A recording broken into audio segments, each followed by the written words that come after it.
ছুটির দিনে এই ভারী রান্নাগুলো আমরা করে থাকি। রোস্ট আর পোলাও তো কমন রান্না। আজকে ঝাল রোস্ট রান্না করব ঘরোয়া মশলায়। 1 কাপ পেঁয়াজ কুচি, হাফ কাপ তেলের সাথে ভালো করে ভেজে নিয়েছি আর কিছু গরম মশলা দিয়েছি।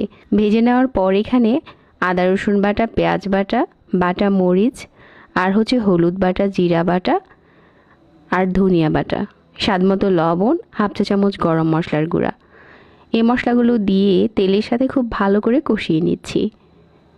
যখন মশলাটা কষে গেছে এখানে আমি 2টার মতো মুরগি রোস্টের পিস করে কেটে নিয়েছি। তারপর মশলার সাথে বেশ কিছুক্ষণ কষিয়ে নিয়েছি। কষিয়ে নেওয়ার পর এখানে দিয়ে দিচ্ছি একদম ফুটনো গরম পানি। যতটা পানি হলে রোস্টটা ভালো করে সিদ্ধ হয়ে যাবে। রোস্টের মাংসটা পুরোপুরি সিদ্ধ হয়ে গেছে। চুলা থেকে নামানোর আগে পেঁয়াজ বেরেস্তা দিয়ে দিচ্ছি। এই ঝাল রোস্টটা সাদা পোলাওর সাথে খেতে দারুণ মজার।